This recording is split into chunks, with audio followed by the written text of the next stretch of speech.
Hello, everybody. Welcome to today's presentation. We have about 7 minutes before we get started. Hi, Adriana. Hi, Lisa. I do not know what the purple crown with the number 1 means, but you both deserve it. Love to see you here. I am seeing that, Lisa, how's the weather down there? I heard that y'all were possibly going to have a tropical depression forming, but I couldn't really tell.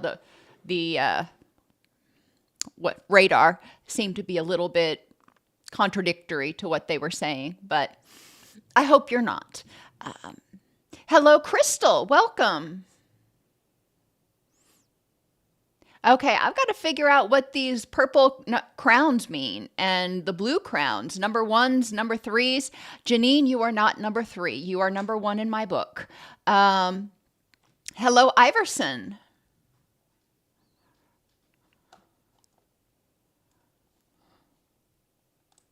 Let me see.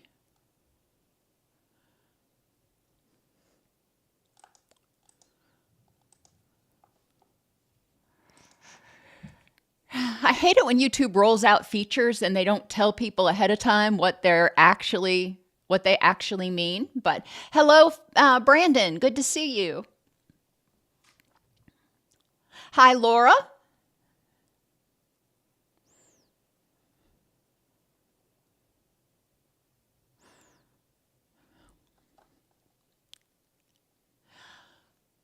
Today, we're going to be talking a lot about attachment and parenting.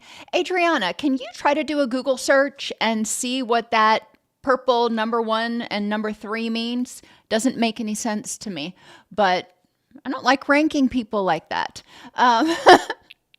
Anyhow, yeah, I would love to know what that means if you're able to find that out. Hello, John.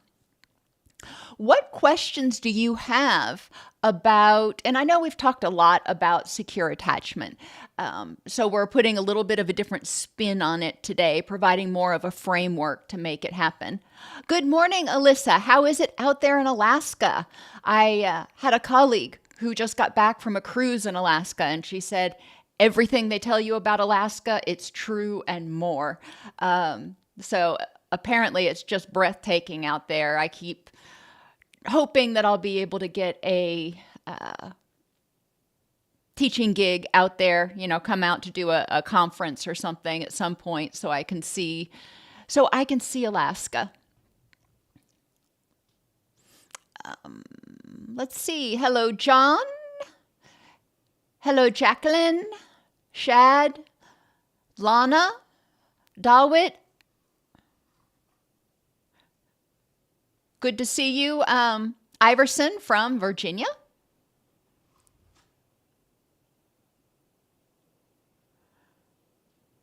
Huh.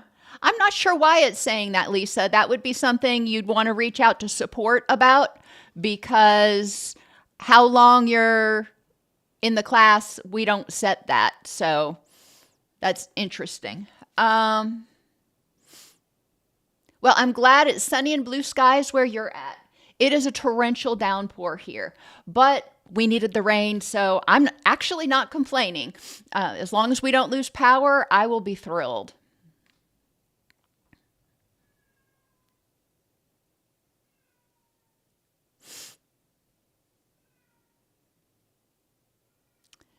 Hello, Paula.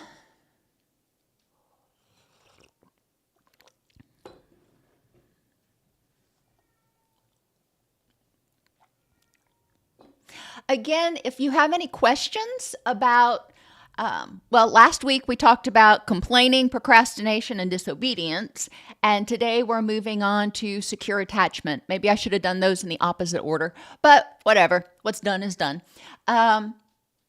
If you have any questions about that, I am happy to try to answer them for you, or we'll make sure I try to answer them during the presentation if it's something we're going to cover. Hello, Nancy and Paula.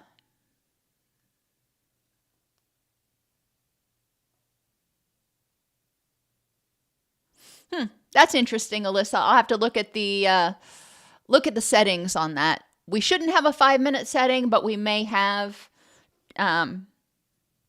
inadvertently done it by making a site-wide change. Iverson, I do offer clinical consultation. If you go to docsnipes.com, I have a new product that offers clinical consultation. For most states, I can't do clinical supervision because I am not licensed in that state and residing in that state to be able to provide face-to-face.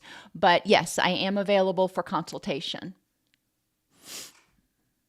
I just want people to make sure they understand I'm not providing that pre-licensure clinical supervision that they need, unless, of course, you're in Tennessee. And if you're in Tennessee, then yes, I would love to do supervision. I love doing supervision anyway. So anytime I can get my counselor on, it's good for me. And we're at that final 1-minute countdown. Does anybody know, a lot of people have come in the past few minutes. Does anybody have any idea what these 1s and 3s are, the purple and blue little icons next to your name? Oh, I see Iverson has a 2 now. So I'm not sure. I'm very confused. It's something new that YouTube has rolled out.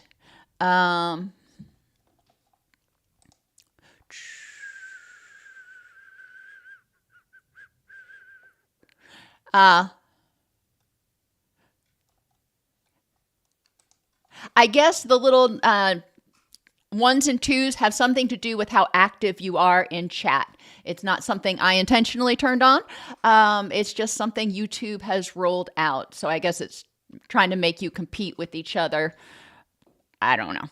Anyhow, y'all are number 1 in my book. So, don't worry about what YouTube has to say, and let's go ahead and get started.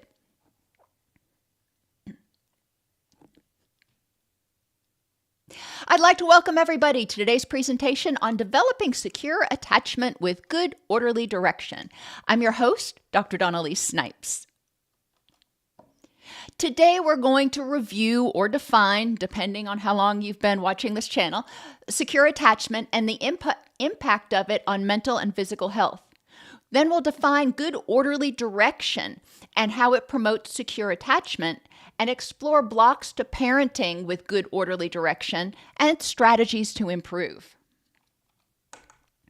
Secure attachment is basically the person's ability to feel safe, empowered, supported, and loved for who they are. Even if they make mistakes, they're not going to be rejected. They're not going to be abandoned. Secure attachment, when people have it, then they have an absence of excessive abandonment and rejection fears. Now, excessive is an important word because when you go into a new situation, you may fear being judged. You may have a little bit of anxiety about, maybe people aren't going to like me. That's normal. That's normal in social situations. What I'm talking about is the excessive and oppressive fears of abandonment and rejection. If a child is securely attached, they know at least one person is going to be there for them. Now, not everybody has a lot of secure attachments. That is true.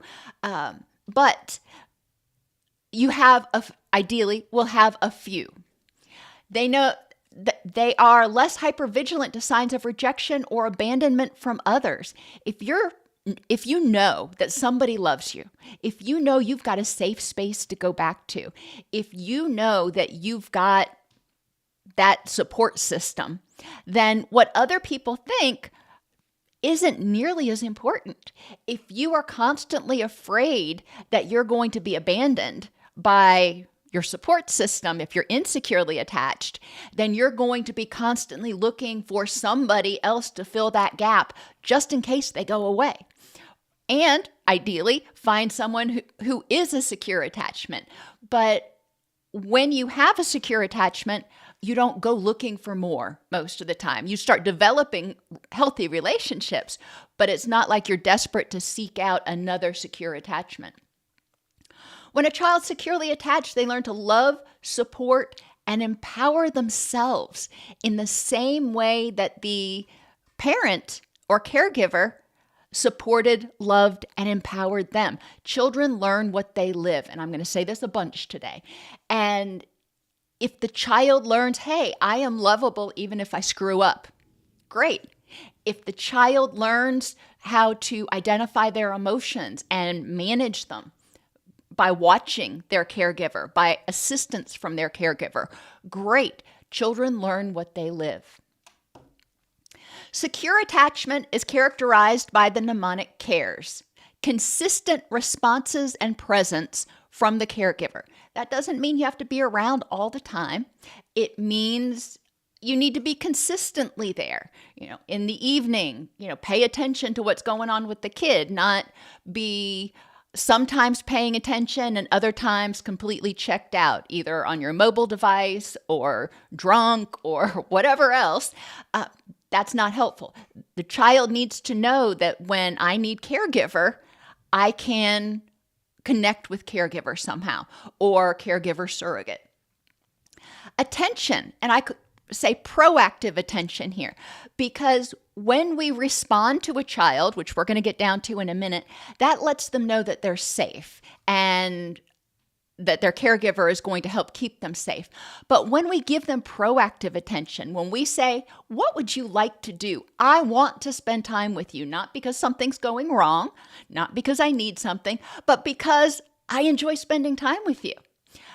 Think about what that says. Remember, behavior's communication. Think about what that says to the child, even if you don't say those words. If you say, hey, I really want to spend the afternoon with you, the child goes, hey, that's so cool. Caregiver wants to spend the afternoon with me.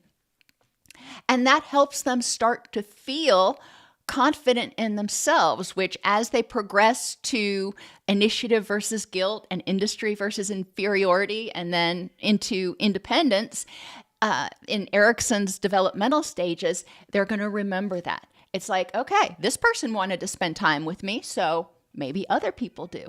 This person thinks I'm great, maybe other people will. Then we get down to responsiveness to eustress, which is good stress, and distress. When the child comes home from school and they have had an awesome day, they made the team, they got an A, whatever, we need to be responsive and celebrate with them. When the child comes home and they've had a bad day, they got cut from the team, they didn't get a good grade, they had a fight with their best friend, we need to be responsive to that as well. We don't only want to be responsive when there's a problem. We need to embrace everything. And that helps the child know that when I'm having these feelings, I have someone to share them with and someone that will help me manage them when they feel overwhelming. In secure attachment, the caregiver provides encouragement to try new things and live authentically. The caregiver says, you can do this. Try stepping outside of your comfort zone. If you want to try out for the team, great. Go ahead, give it your best shot. And if you make the team, wonderful. If you don't, then we'll figure out what to do from there. If you still want to make the team, then maybe we'll get you private lessons, whatever it is. But the caregiver says you're going to fail sometimes, but as we grow, we've got to get outside of our comfort zone. We've got to be encouraged to try new things and decide, do we like them? Is it a good fit? Or is it not for us? And finally, safety. Unconditional positive regard. The caregiver is always there. You can always come home. You can always tell mama what you did. I may not like the behavior, but I'm going to always love you. And that is the overarching message. You have a crappy day at school, your friends turned on you, and you failed a test and you got cut from the team and something else bad happened. It feels like the world is crashing in. That's okay. Come home. I will help you weather the storm. I will be responsive and I will love you even if. What do each of these behaviors look like? I want you to think about if you're a parent, or we've all had parents, if your caregiver was consistent in their responses, you knew if you told them this, they were going to be fine with it or they were going to be really angry. You knew if you behaved a certain way, it was going to be approved or disapproved. But it wasn't one of those, maybe it'll fly and maybe I'll get in trouble. What does that look like in terms of parenting behaviors? And I kind of gave it away. A lot of times it's being mindful of what's going on and making sure that the boundaries and the rules stay the same. They're consistent. What's okay on Monday is okay on Friday. What's not okay on Monday is still not okay on Friday. That proactive attention, spending time with the child. It can be 15 minutes. It can be 5 hours. But regularly spending time with the child helps them feel important because you're taking your time. Being responsive to their good and their bad situations. Sometimes that will look like just listening. Sometimes that will look like, starting at the very beginning with young children, they have to learn how to downregulate. So it may look like saying, I see you're really angry now. Would you like a hug? Or would you like to go out on a walk? Whatever it is that helps them downregulate. But they don't know how to do it. So we need to help them identify the feeling and identify the strategy or a strategy to downregulate. Encouragement to try new things. What does that look like? If you're being the, ideal parent that promotes secure attachment, what does it look like? How do you encourage children? What's the difference between encouraging and pushing? It's a fine line. It's a fine line. We want to encourage them to try things, but we don't want to make them feel like our love is conditional upon whether they do something. Secure attachment, in what ways do secure attachment behaviors help the child feel safe, empowered, supported, and loved? So this is the same mnemonic. I just didn't have enough room on the last slide. But when the caregiver is consistent, the child feels safe. They know what's going on. They know what's expected. They know what to predict. They may not like it. If they know you're going to get mad, they're not going to like it, but they know what to predict. So they know what's going to happen. If you're communicating safety, they know that with consistency, you may get mad and you're still going to love them even though you don't like that behavior. When children feel safe, they can turn down that sympathetic stress response. They don't have that constant need to be hypervigilant because they don't feel constantly threatened. That goes a long way to help them regulate their stress response and their autonomic nervous system, their gut microbiome, their systemic inflammation. The more we can help children learn how to manage their stress, because there's going to be stress, the less illness they're going to have, the better they're going to sleep, the better they're going to learn. In terms of helping the child feel empowered and supported, that goes to responsiveness and encouragement.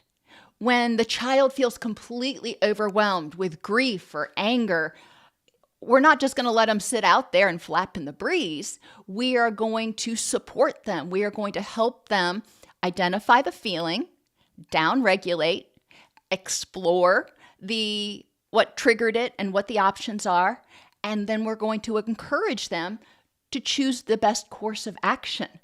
So we're going to be responsive. We're going to support them as they manage this distress. We're not managing it for them because we can't tell them how to feel. We are helping them develop the tools so they can manage the distress and they can feel more empowered in their own skin, because the next time they have this rush of anger, it's like, oh, I remember that tool that I did the last time. I remember the last time I got upset, caregiver and I did this, that, or the other. So we're teaching them. And as they learn these skills, they're going to develop a sense of mastery. And then loved. When we provide them proactive attention. We want to spend time with them. When we help them feel safe and loved, even when they make mistakes. And when we're responsive, when we take time out of our day, of our life to spend time with them, the child starts to feel important. How cool is that? And finally, thinking again about this same mnemonic, how do these behaviors teach the child mindfulness? Mindfulness is awareness of the present moment. If the caregiver is consistent, they have to be mindful. They have to remember, how did I react the last time? What is actually going on in this situation, instead of reacting in the moment? So if a caregiver is consistent, then something that irritates them a little bit on Monday is going to irritate them a little bit on Friday.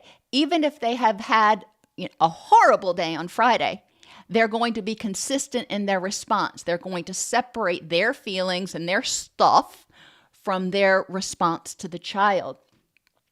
The child starts learning how to be consistent, how to consistently reward and discipline or manage their own behaviors. They start learning that doing homework, I have got to discipline myself to do this every day, even if I don't like it. But I'm becoming more mindful of what needs to be done in the moment. And I'm learning how to be consistent with myself. So if I skip my homework, I'm not going to pat myself on the back. I'm probably going to give myself a stern talking to. Now that's older children. Your 5, 6, 7-year-olds, that's kind of advanced, but we want to help them develop mindfulness. When we're responsive to them, you see your little child and they're very clearly overwhelmed or angry. They may not have words for that. And by walking up to them and saying, Tommy, it seems like you are feeling really angry right now. That helps Tommy check into the current moment, helps Tommy learn the word for what he's feeling at that moment, and then helps Tommy figure out, okay, what do we do next? The caregiver is there from the beginning and helps Tommy recognize, I'm feeling tired. Or with a lot of children, when they start, or angry, when they start feeling tired, they make more poor choices. And helping the child recognize that. I see that you seem to be really tired today, and I'm wondering if that's contributing to your poor choices. Distress tolerance is something else children learn. When we teach responsiveness to their feelings, we are teaching them how to tolerate distress. We are teaching them that feelings may be good, feelings may be bad. We may not like how they make us feel, but feelings are not going to consume us. Feelings do not destroy us. And helping them learn how to sit with distress, how to sit with anxiety. They took a test and they don't know what score they're going to get. Or they tried out for a team and they don't know if they're going to make it right away. The information's not going to come in for hours or days. And that can be a little unsettling. They may want to know. And helping them learn how to tolerate that anxiety can be really helpful. When we help with responsiveness and encouragement, we're teaching them accurate problem awareness and solving. We're helping them learn how to actually step back and identify the situation and say, you know what? This is what's going on. I felt like this was going on, but in reality, it's not that bad. These are the facts in this context at this time.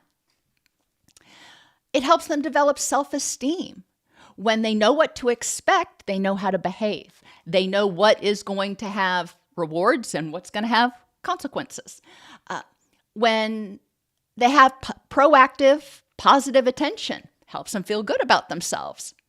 When they start developing the skills to manage their feelings, the good ones and the bad ones, it helps them feel a sense of mastery and a sense of self-efficacy or competence, which makes us feel good when we feel like, hey, this whole life thing, maybe I can deal with it. It helps them develop empathy. Caregivers, when they are paying attention to what's going on with their child, when they're being consistently aware, when they are being responsive, they're going to empathize with the child. They're going to say, I see that you're really angry right now.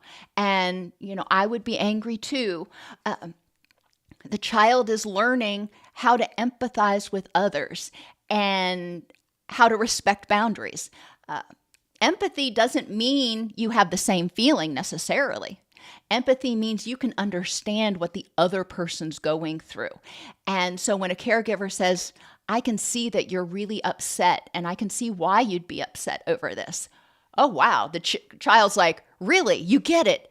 Okay, now what do I do about it? Boundaries. When the caregiver is being consistent, attentive, responsive, encouraging, they're also respecting boundaries. They're not telling the child how to think. They're not telling them what to do. They're saying, let's problem solve. They're not telling the child how to feel. They're identifying how the child feels and saying, okay, let's deal with this. Instead of saying, oh, you're making a mountain out of a molehill, just let it go. They're teaching the child to respect others and communicate effectively, because a lot of this whole care stuff comes down to using your words. And children are not born knowing that many words. And by interacting with a caregiver throughout their growth and development, they hear what the caregiver says. They learn from the caregiver, which includes learning words to communicate how they're feeling, learning how to communicate with others and respect their emotional boundaries.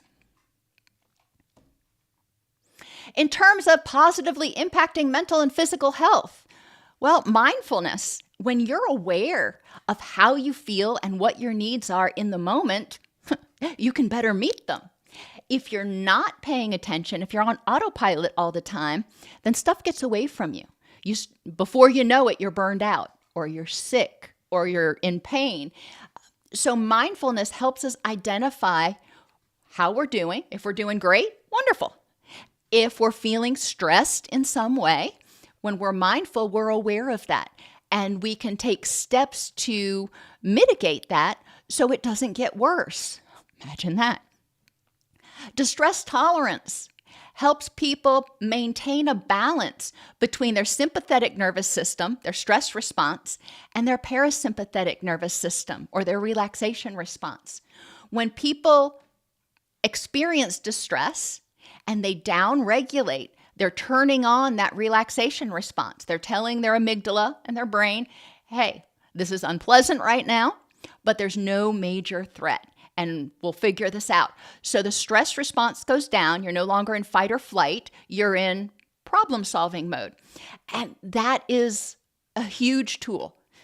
If we can help people, one of the only things we can do is help our children learn how to regulate, manage their relaxation and their stress response, we've done a ton to help them prevent disease, reduce inflammation, improve mental health. Accurate problem awareness and solving. When we are in fight or flight, we are perceiving the threats in the environment. We are seeing everything through a threat-colored lens. And when we are in our wise mind, we're seeing everything through more of a neutral lens. When we are trying to solve problems, when we're in fight or flight, we're not going to do very good, because our prefrontal cortex, where we do all of our executive functioning and thinking, it kind of checks out when we're in fight or flee. So if that's checked out, it's really hard to problem solve. Self-esteem will go up when people start to feel more competent and confident in their own skin, and knowing that they've got a person or a few people that they can count on. Empathy. When people are better able to empathize with others, they are better able to understand what's going on with those around them. They're better able to support those around them. and recognize, and this goes down to boundaries, recognize the difference between them and me. You're upset right now. You're struggling right now. My heart hurts for you. I don't feel the exact same way you do because I'm not going through that. But I am going to empathize with you. I'm going to try to be supportive, but I'm also not going to take all of it on. And I'm going to respect you enough to not try to take it from you. Everybody has the right to their feelings. It's not my business and it's not my right to take away somebody else's feelings. When we do that, it enhances our support systems. It enhances our interpersonal relationships, which helps us feel safer, more empowered, and loved, which is going to reduce our stress. It's going to improve our physical health.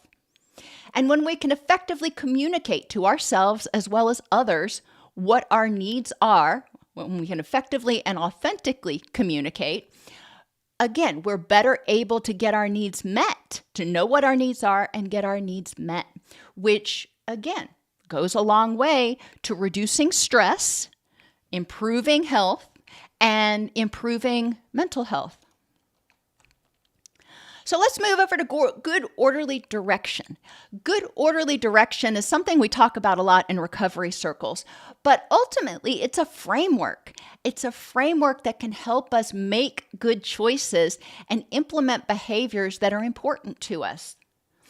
Good orderly direction is an overall strategy to create a secure environment and help you care about your children. Good orderly direction is defined as prudence, which is a combination of patience and knowledge. Always good for your parents to be prudent. Endurance of challenges, even when the child is on your very last nerve, being able to endure that. Respect for self and child. That goes back to those boundaries and understanding that we're all doing the best that we can do on any given day. Forgiveness of self and child, because we're all going to make mistakes and fall short sometimes. Earnestness, and that's keeping our promises. If we tell them we're going to do something, following through.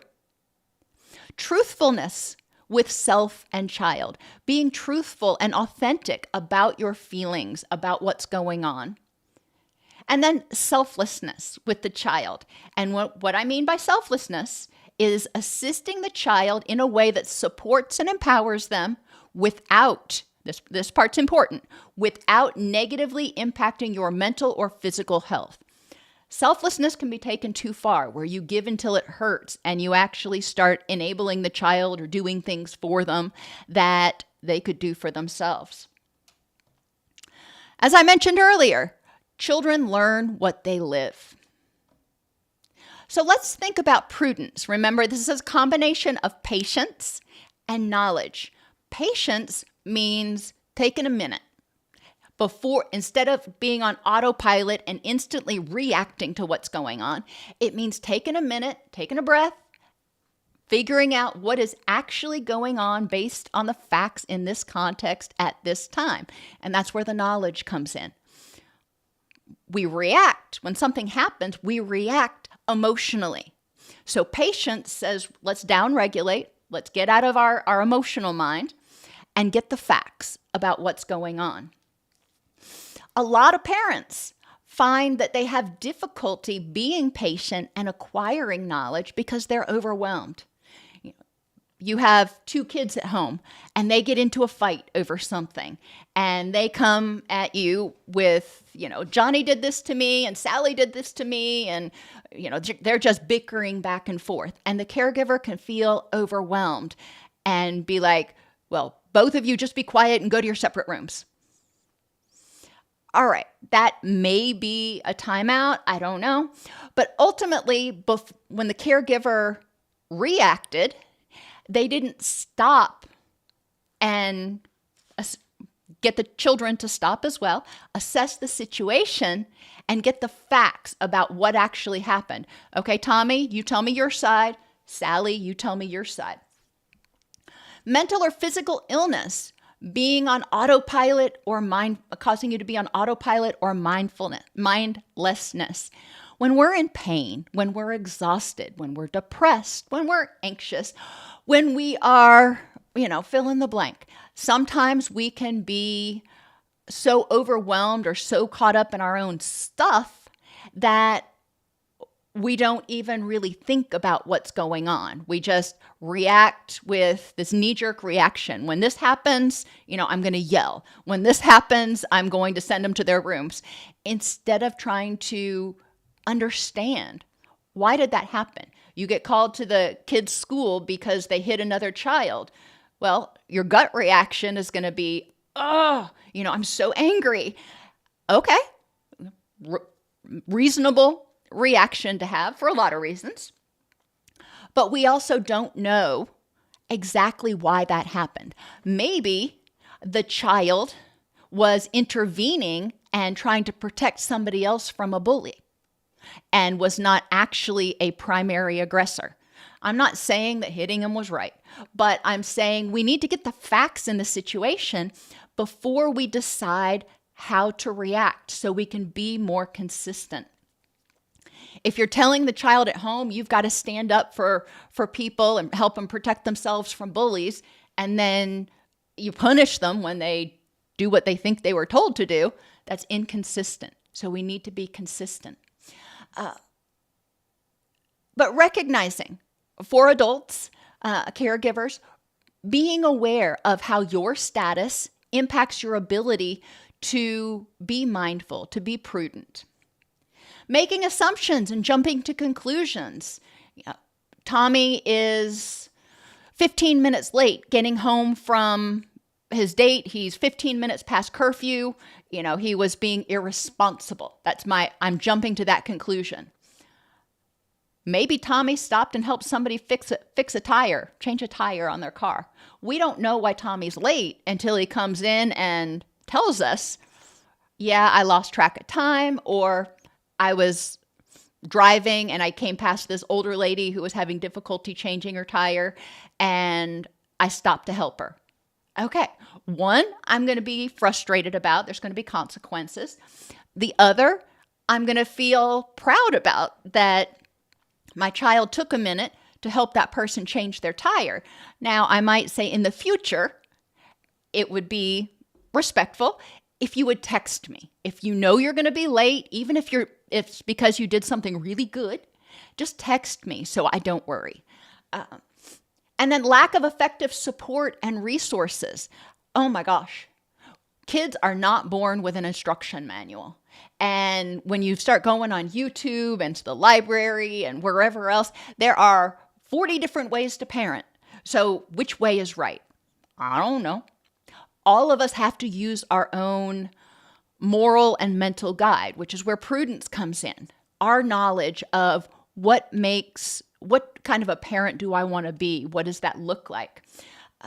And if a caregiver doesn't have effective support to downregulate, to bounce things off of, to get another perspective, it may be hard for them to take that beat and say, all right, give me a second. Let me figure out what's going on. So what do we do about it? Consistent mindfulness for the caregiver, being aware of your ability to be present, being aware of what's going on with you so you can separate your stuff from their stuff. You had a bad day at work, and you're over it. It was a long day. And your child comes in, they misbehave, they had a bad day, something. Not overreacting to them or getting angry with them because they're just one more thing on your plate, but separating it and saying, okay, I had a crappy day. Let me set that over here. You had a crappy day. Let's figure out how to deal with that, because children don't have the tools to deal with it. Sometimes it may be, I had a really crappy day and I hear you had one too, but you know what? Mommy needs to take 30 minutes to get my own head together, and then we will talk about yours. That's reasonable. I'm not saying I don't care about your day. I'm saying that I want to get into a headspace where I can best respond to you. Have the caregiver define their rich and meaningful life, because that will help them figure out what's important to focus on and what's not. Have them describe their vision of a good parent. What does a good parent look like in your mind? If you had this perfect parent and it may be very similar to how they were raised or very different, but what does that look like? How does the caregiver respond? If that's too abstract, which it may be for some people, okay, that's fine. Tell me what it looks like to be patient with your child. What would that look like for you? And then you can go through each one of these characteristics of good orderly direction and identify, or each characteristic of secure attachment, and identify if you're going to be consistent with your child, what is that going to look like? What are you going to do the same, and what do you want to do differently? Help them develop mindful awareness and get out of autopilot. So consistent mindfulness of how I feel, but also getting out of autopilot before I respond. And I made this decision very early in my parenting journey.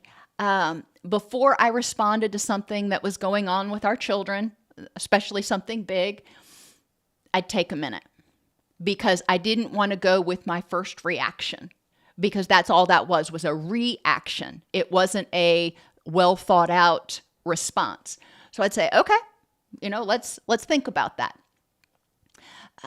Developing distress tolerance is also important for caregivers because children, no matter what age they are, can trigger you. They know your buttons, and sometimes they will push them intentionally to get attention, to get boundaries set. There's a lot of reasons they may push those buttons, but they will push them sometimes.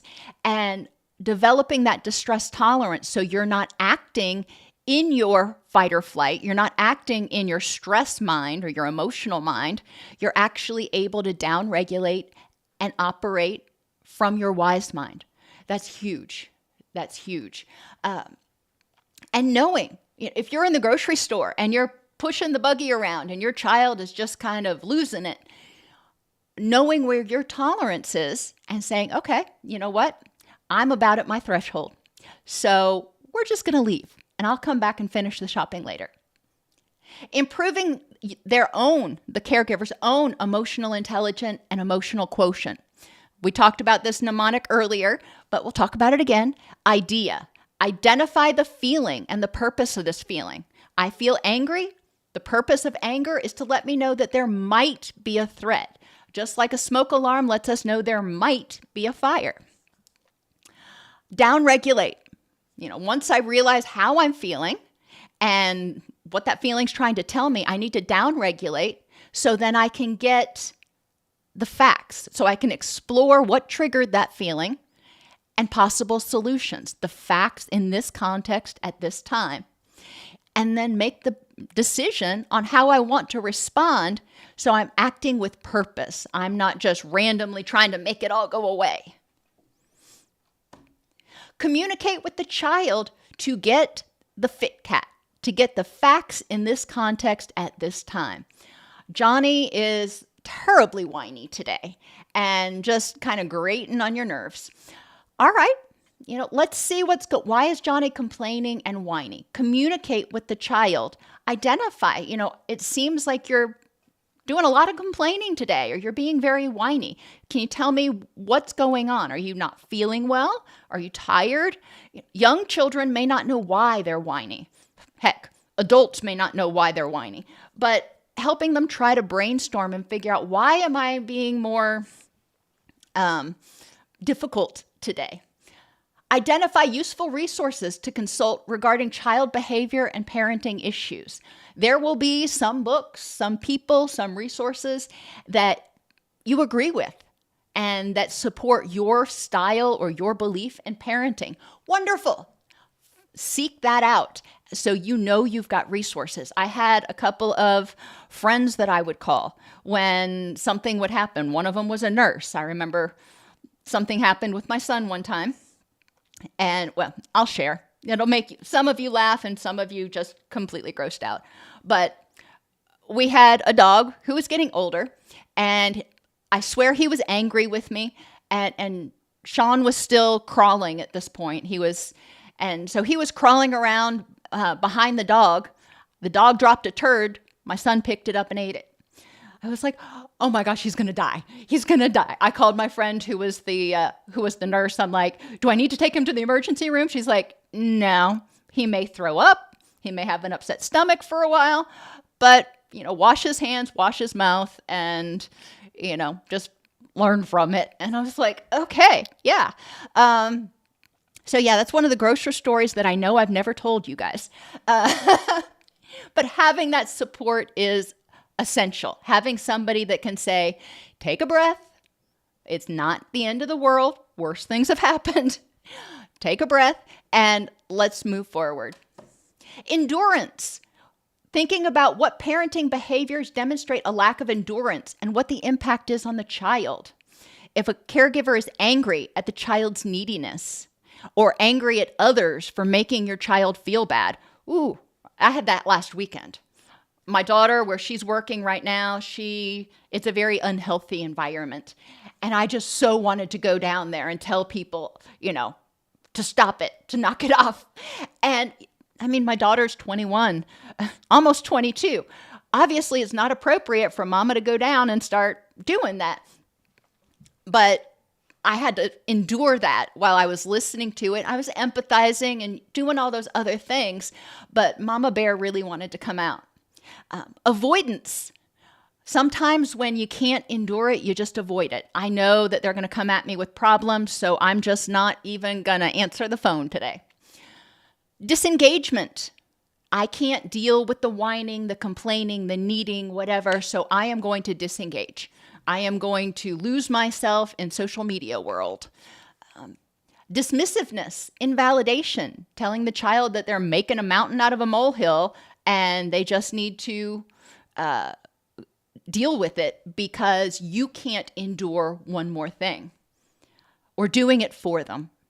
Sometimes children, like cleaning their room, they may not do it the way you want it because they don't understand, or they may not do it the way that you want it done because they know if they drag their feet long enough, you'll do it for them. You'll reward their bad behavior. So a lack of endurance, a lack of being able to correct the child and sometimes micromanage until they do it right can lead to rewarding unwanted behaviors. So solutions, recognize what is realistic to expect of a child at different developmental levels. It's easier to endure a particular behavior if you recognize, hey, this is developmentally appropriate. They're doing the best that they can. What a 6-year-old does when they're feeling overwhelmed is hopefully very different than what a 16-year-old does. But recognizing that. Recognizing when your child becomes a teenager or a preteen, their hormones are going to be all over the place. So their moods are going to be all over the place. And being able to endure the changes and lack of consistency in their moods is really important. So understanding that there's more going on under the hood for everybody than just what you see. Identify personal distress intolerant behaviors and address what triggers those behaviors. So if a child's doing something or somebody is doing something that makes your child unhappy and you get really angry, is it triggering your prior trauma? Or is this truly having to do only with your child? Do you feel like it's unjust? Do you feel like they're being punished in some way that is unjust?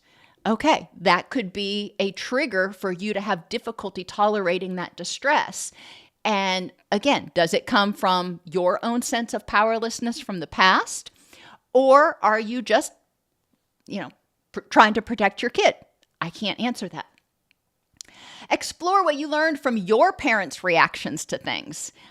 Do you want to repeat those same behaviors or not? What do you wish they would have done differently in various situations? Because we can all look back. None of our parents were perfect. We can all look back and say, I wish they would have done this instead of that. All right. They were doing the very best they could because you didn't come with a manual either.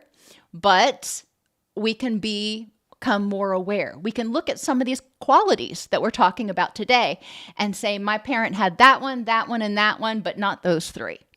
Okay, what are you going to do differently? And determine the impact of your lack of endurance on the child. If you have a short fuse and you can't endure things, you jump into action, you take over, whatever, how does that impact the child? Does it help them learn how to tolerate things and endure? Or does it teach them that they just need to make it stop? What does it teach them about your confidence in their ability to handle things? Respecting a child's perspectives and boundaries goes a long way to helping them feel safe, supported, and cared for. Having respect from the child is equally as important. In terms of lack of respect of the child, when we invade their boundaries, their physical boundaries, they don't want to be hugged, we hug them anyway. Their interpersonal boundaries, when we tell them who they can and cannot be friends with. Now, sometimes we've got to suggest, but ultimately, especially if they're in school, we're probably not going to be able to totally control that. So we need to potentially examine what are the benefits to being friends with this person. Emotional boundaries or cognitive boundaries, telling them how they should feel or what they should think or how they should solve a problem, instead of eliciting it from them. What do you think the best course of action is? How do you feel about that? And invading their environmental boundaries, going into their room, going through their stuff, reading their diary, huge boundary violation, huge example of a lack of respect. Why do caregivers do that? Well, we can assume, we can jump to conclusions, but a lot of times it's because the caregiver feels like they're missing something. They feel like they need information that the child is not forthcoming with. And there are other ways to get that information. Part of it by directly communicating with the child. Many disrespectful child behaviors are the child's attempt to get your attention because they're afraid or feel overwhelmed or just don't have the words to express themselves.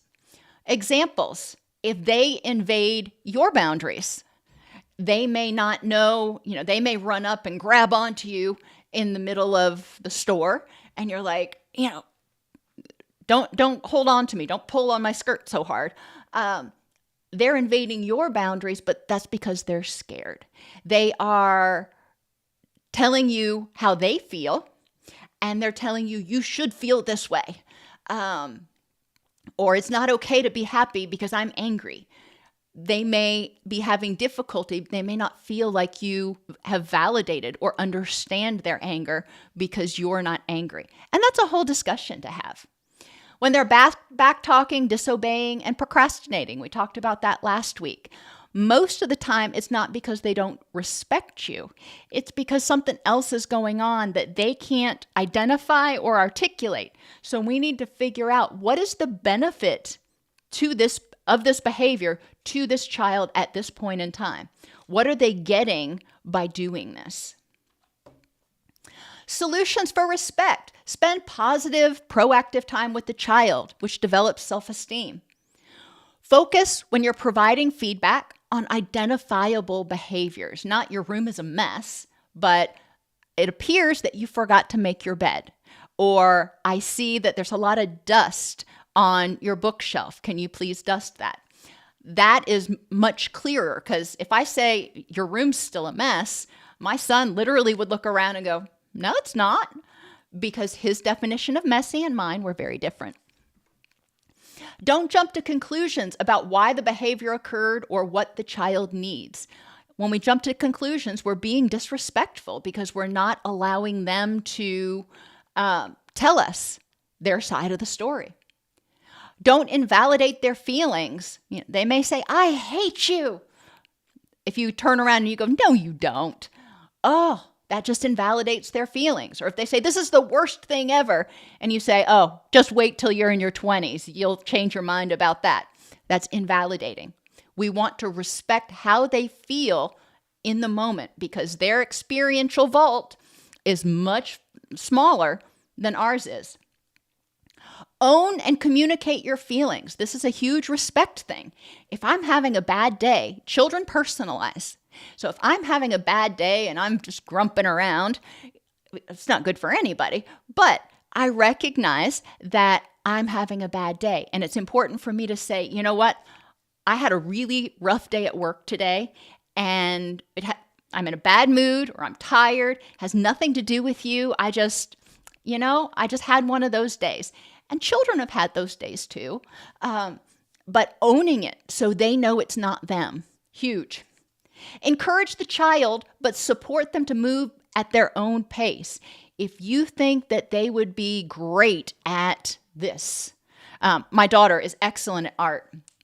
And I made the mistake of trying to push her too hard at doing art and trying to sell art and get a storefront because I was so proud and so just blown away by her natural talent.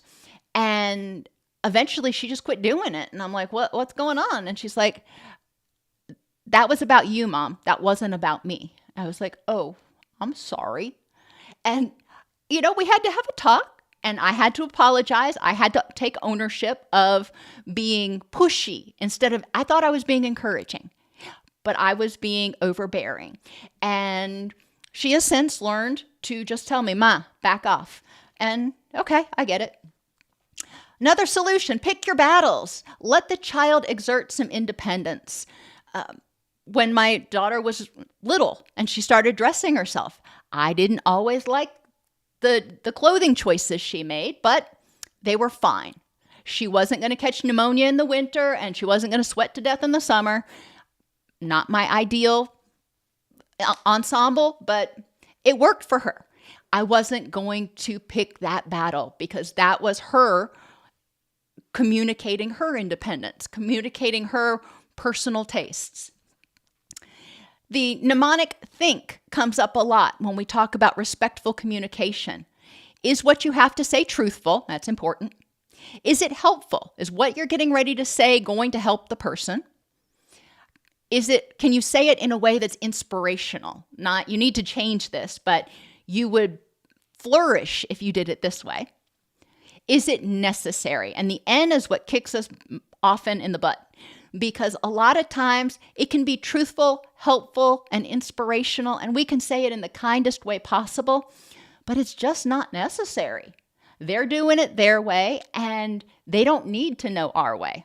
Even though we like our way, they don't need to know it. So do we need to provide that constructive feedback? Is it necessary? Separate your love of the child from your dislike of some of their behaviors, and always allow your child to experience natural consequences, and then be there to support them in trying again. They don't do their science project until the night before. Well, looks like you're going to be staying up all night. Instead of jumping in to save them, to rescue them. All right, you're going to have to learn from your consequences. Forgiveness, holding on to anger at yourself, your parents, or the child only serves to make it more difficult to think clearly and care. If you're still holding on to anger and resentment from childhood, there's part of you that's constantly in fight or flee. Holding on to anger also drains energy you could use to be more like the caregiver you want to be and have energy to nurture the child. Blocks to forgiveness for a lot of people. You don't know how to forgive and move forward. You feel like forgiving represents weakness, or worse yet, the behavior keeps happening. So how can I forgive them if they keep doing it? Well, children learn what they live. If you're holding grudges and hang on to resentment or constantly bring up the past, so will your child. Examine the costs and benefits of holding on to stuff on both you and the child. If I hold on to stuff, how does that impact me? And how does that impact my child? Explore your childhood experiences and lessons about forgiveness. Explore how to accept and forgive in the most empowering way. And recognize repeated behaviors as evidence that you didn't get the message the first time. They keep doing it. They're trying to communicate something to you, and you clearly didn't get it the first time. Or however you're responding is rewarding. If I tell my son to clean his room and he doesn't do it, and I go in there and clean it for him anyway, even if I do it in a huff, that's rewarding. So the next time I tell him to clean his room, you think he's actually going to do it? Probably not. So we need to check ourselves. Did we miss the message, or did we reward the unwanted behavior? Earnestness means keeping your promises and doing your very best. And this supports consistency. Nobody's perfect, but the key is you try and you take responsibility. If you make a mistake, if you respond inconsistently, whatever, acknowledge it. Say, I can see how I responded this way last month and I'm responding this way now, and that can be confusing. Let me clarify. And maybe your perception changed, maybe something changed, or maybe you made a mistake and you said, you're right. I shouldn't have, gotten on you for that because I told you last month it was okay.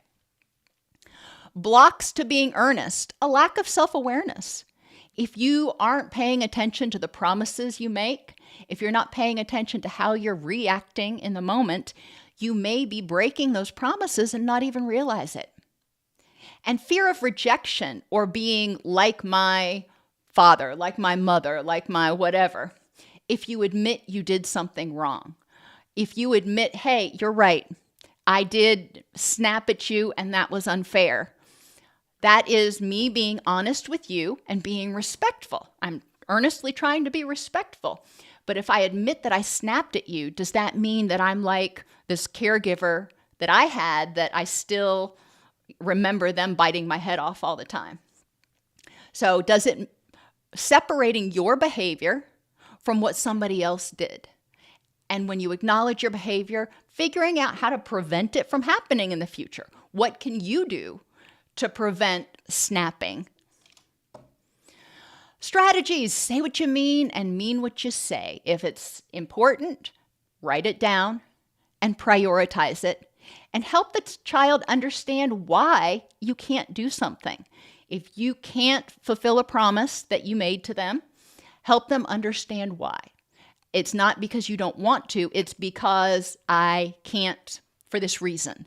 And I will make it up to you, this is how we're going to do it differently. Compassion is present in your responsiveness, encouragement, and safety aspects of secure attachment. You have to have compassion to be responsive, to encourage without pushing, and to help a child feel safe. In order to help them feel safe, you have to know what makes them feel scared. Blocks to compassion include expecting the child to understand it through adult eyes. What's a big deal to a kid may not be a big deal to you, but that doesn't change the fact that it's a big deal to that child. And having compassion, thinking back to when you were 6, how would you have felt in that situation? Expecting the child to have skills and knowledge they do not. If the child is feeling out of control, you can have compassion for them because you remember, or you can think about what it would feel like to be feeling all these intense feelings and not know how to deal with them, not have the skills and tools. If you think they can deal with it, but they're not, then you might feel angry. You might feel frustrated with them. But if you recognize it's not because they're not trying, they just don't have the skills. An inability to be present because you're burned out or overwhelmed. It takes energy to be compassionate.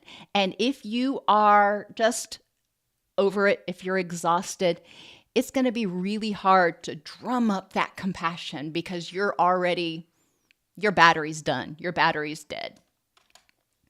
Solutions, empathy. Think back to when you were that child's age. What would you have done or felt? And what would you have wanted your caregiver to do?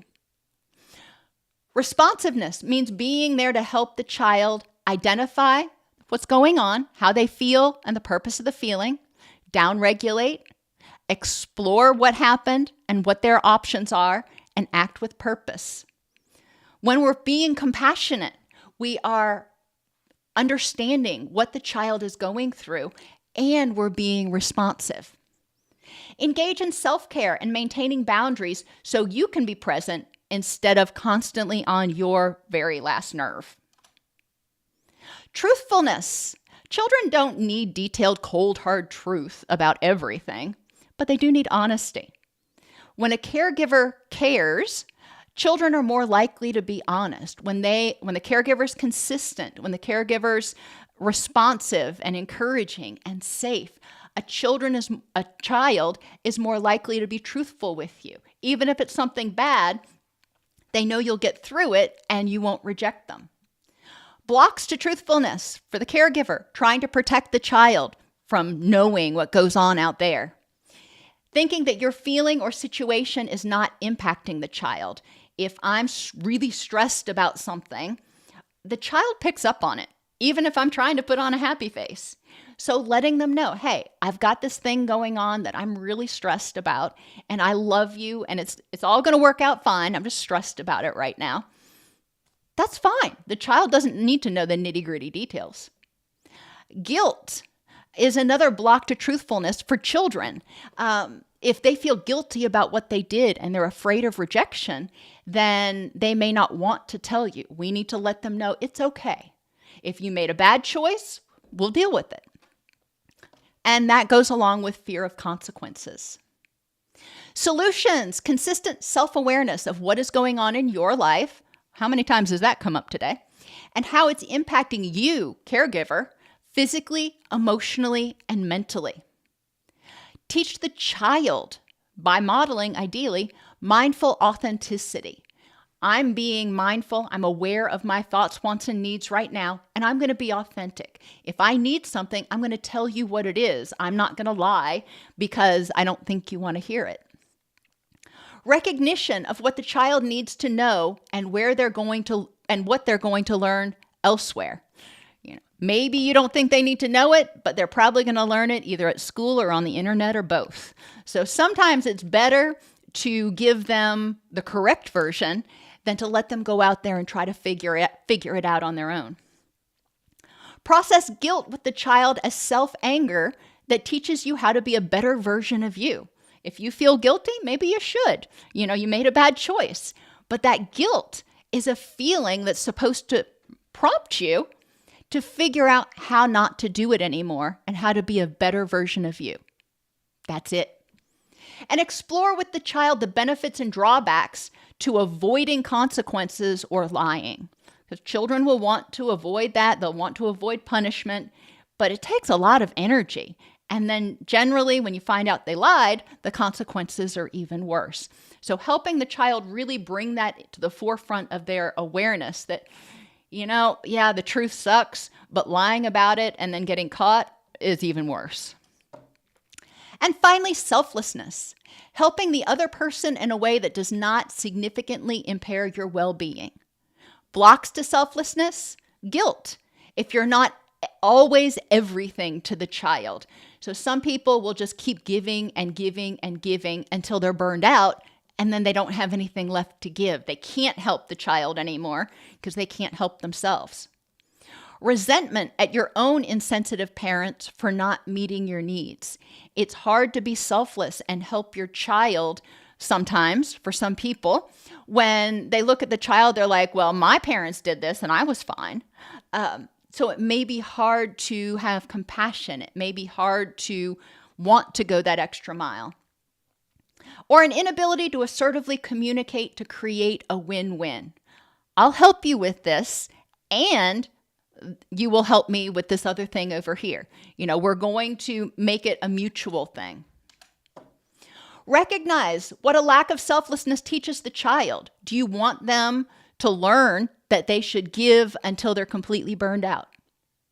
Respond to the child in a way that meets both of your needs, and help the child learn that a lack of healthy boundaries means you will eventually be totally drained and not able to help anybody anymore.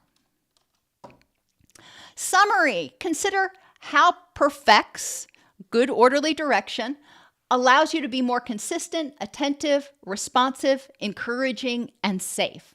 So how do these perfects behaviors help you create a more secure environment for your child? And The mnemonic, again, perfects is being prudent, which is patient and patience and knowledge, endurance, respect, forgiveness, earnestness, compassion, truthfulness, and selflessness. All of these behaviors can help us be more consistent, have more energy to be proactively attentive, responsive, encouraging, and create an environment that is safe, where our children know we love them. We don't always like their behaviors, but we will always love them. Are there any questions? And I saw a few of you do super thanks or whatever they call them in here while I was talking, and I very much appreciate that. That helps us a lot. Sia, thank you so much for your contribution, for your donation. Marianne, welcome to Bronze. Glad to have you as part of our Doc Snipes family. And Jewel, thank you so much for your contribution as well. It really helps us keep going and keep creating content for you.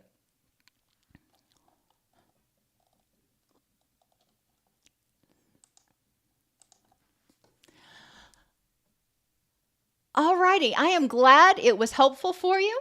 Hopefully this will be something that you can use in your family groups. Obviously, probably not the whole hour thing, but maybe break it down into segments to do a family or a parenting group. You are more than welcome to use the PowerPoint. I will have the video on the YouTube channel in the next couple of days. So everybody have a wonderful, wonderful rest of your week and have a blessed rest of your day.